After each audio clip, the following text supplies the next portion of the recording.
ഈ പ്രതിസന്ധി വരുന്ന സമയത്ത് കോടിയേരി ഉണ്ടായിരുന്നെങ്കിൽ എന്ന് ഓർമ്മിച്ച് സോഷ്യൽ മീഡിയയിലൊക്കെ അങ്ങനെ പ്രതികരിക്കുന്നവർ പോലും ഉണ്ട്, അല്ലെങ്കിൽ വളരെ ഗൗരവമായി അങ്ങനെ ചർച്ച ചെയ്തതുകൊണ്ട് അത് ഒരു അങ്ങനെ ഓർത്തെടുക്കുന്നത് കോടിയേരിക്കുള്ള ഒരു അംഗീകാരം കൂടിയല്ല.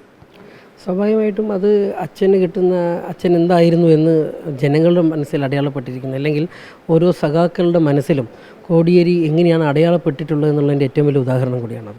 അപ്പം പല ചോദ്യങ്ങൾ ഉയർന്നു വരുമ്പോൾ, പാർട്ടിക്ക് എതിരായിട്ടുള്ള പല ചോദ്യങ്ങളും ഉയർന്നു വരുമ്പോൾ അതിനെല്ലാം ഉള്ളൊരു ഉത്തരമായിരുന്നു കോടിയേരി.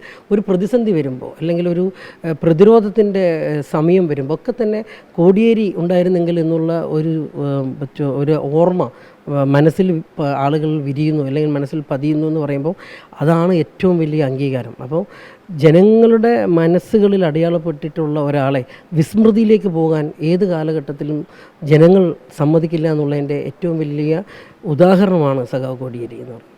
അച്ഛനുണ്ടായിരുന്നെങ്കിൽ ഇപ്പോൾ ഈ കേരള രാഷ്ട്രീയത്തിൽ എന്തായിരിക്കും അച്ഛൻ്റെ സ്പേസ് എന്നാണ് കരുതുന്നത്, അല്ലെങ്കിൽ എങ്ങനെയാണ് വിശ്വസിക്കുന്നത്?